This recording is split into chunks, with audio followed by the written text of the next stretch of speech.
अस्सलाम वालेकुम रहमतुल्लाहि व बरकातुहू। जी हाँ नाजरीन, मैं एहतिशाम निज़ामी कासमी। दोस्तों आज 5 फरवरी 2025 बरोज़ बुध है। दोस्तों क्या आपको इस खबर के ताल्लुक से मालूम हो गया है जो हम आपके साथ शेयर कर रहे हैं? इस वक्त की बड़ी ब्रेकिंग न्यूज़ आपके साथ शेयर करने जा रहे हैं। फिर से शरीयत इस्लामी के ख़िलाफ़ हमारे मुल्क के एक और सूबे में कानून बनाने की पूरी तैयारी हो चुकी है। आपको बताएं कि सूबा उत्तराखंड के बाद अब गुजरात में यकसा सिविल कोड नाफिज करने की तैयारी में बीजेपी हुकूमत। दोस्तों मीडिया रिपोर्ट से मिली जानकारी के मुताबिक बताया जा रहा है कि गुजरात के वजीर आला भूपेंद्र पटेल ने मंगल को यकसा सिविल कोड यानी यूसीसी के मुसव्वदे को तैयार करने और कानून बनाने के लिए 5 रुकनी पैनल कायम करने का ऐलान किया है।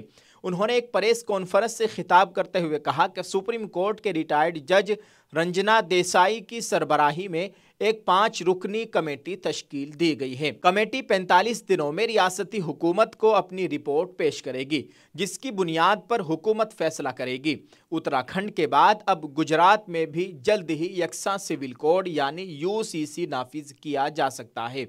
सुप्रीम कोर्ट की रिटायर्ड जस्टिस रंजना देसाई को कमेटी की चेयरपर्सन बनाया गया है। नाजरीन, ऐसा लगता है कि बीजेपी हुकूमत पहले जहां पर बीजेपी की हुकूमत है, उनकी सरकार है, उन सूबों में इस कानून को नाफिज करेगी, फिर पूरे मुल्क में धीरे धीरे इसको नाफिज करने का ऐलान किया जाएगा। अल्लाह ताला खैर फरमाए।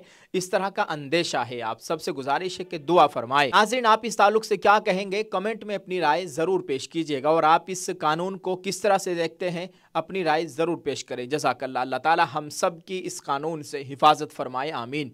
नाज़रीन, एक खबर है एशिया की अजीम दीनी दरसगाह जामिया मज़ाहिर उलूम सहारनपुर से। आप सभी देखने वालों से दुआए सेहत की अपील। जामिया मज़ाहिर उलूम सहारनपुर के शेखुल हदीस और हज़रत शेखुल हदीस मौलाना मोहम्मद ज़करिया कांधलवी रहमतुल्लाह अलैह के दामाद और जानशीन हज़रतुल उस्ताद हज़रत मौलाना सैयद मोहम्मद आकिल साहब दामत बरकातुहुल आलिया की तबीयत नासाज है, हस्पताल में दाखिल है। तमाम अहबाब से खुसूसी दुआओं की दरख्वास्त की जाती है।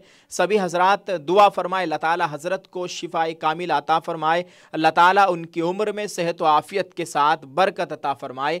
आप सब लोग उनके लिए इस वीडियो के कमेंट में एक दुआया जुमला ज़रूर लिखें और इज्तिमाई तौर पर, इनफिरादी तौर पर जैसे भी आप दुआ कर सकते हो, हज़रत वाला के लिए दुआ फरमाए।